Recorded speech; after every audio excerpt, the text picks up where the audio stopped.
Good morning. EDCI 706, Reform and Change. Dr. Palermo with your week 6 instructional message. Hall and Hoard, Implementing Change. Can you tell that I'm in love with this book? I keep revisiting and digging deeper into Hall and Hoard and finding new truths about organizations and change. An awful lot of what we do in schools, what you do as teacher leaders and principal leaders, as leaders in schools, is to manage change. I'm convinced more and more that implementing, managing, leading change is our job. So I like Hall and Hoard, and I think that they've got a lot of great tools and ways for us to think about change, the stages of concern, the levels of use, and some of the other tools. If you have not looked at this resource that is in our resource guide, I've moved it over here. I meant to make you a copy. I will give you a print copy in our next face-to-face. But in the meantime, if you are thinking about using one-legged interviews, or you would like to address individual concerns and work with resistance, this is dated at 2003. It's several years old, but this is a great little I call it a Cliff Notes, but a shortened version by Carol Holloway of CBAM.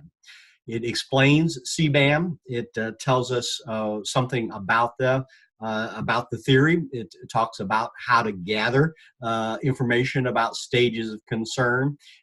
Here is a simple one-pager that I think you could copy just the way it is and hand it out to people.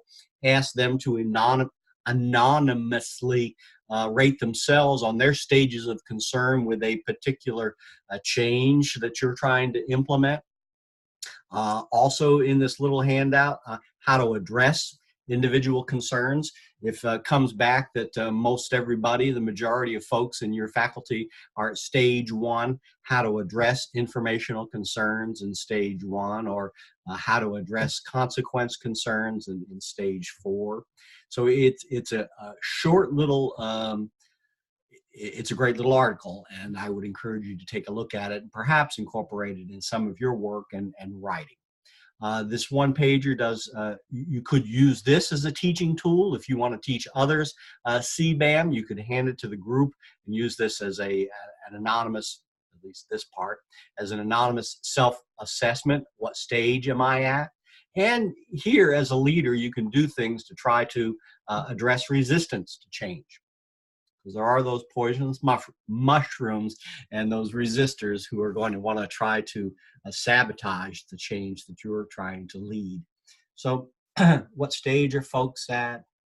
This is a cool little article, and I suggest it to you along with the other readings that we're supposed to be doing this week, which is a Hall and Hoard, Chapter 6, and then you should be working on your writings. There was not another reading this week, but working on your writings. And with the discussion board, I'm going to be talking more about Chapter 6. Do think, please, about your PE. That should be going on in the background. You should be gathering data to evaluate your evaluation, your program and your program evaluation. How is that data being gathered? How are you analyzing? How are you leading others to analyze it? You don't have to write a lot here, but explore the possibilities of how you're analyzing the data. And then back to Hall and Hoard, Chapter 6, leaders. How do leaders affect a change process? Well, how do leaders make a difference in the implementation success? Change facilitators' styles is what Chapter 6 is all about. She knows what our school is to be about and where we are headed, writing about a principal leader. She sees things that I didn't even know were out there. She's always thinking about how all the pieces fit together. When there are decisions to be made, she meets with us teachers, and together we make the final decision. Does that sound like a change leader or principal at your school? Or maybe he or she is more like this. I have a hard time reading him. Says yes to everything. He listens to everything and acts on nothing. wonderful man who does nothing. He wants everyone to get along. You're going to have an opportunity to read and apply your understanding of the change facilitator styles from chapter 6 by writing about a leader in your school.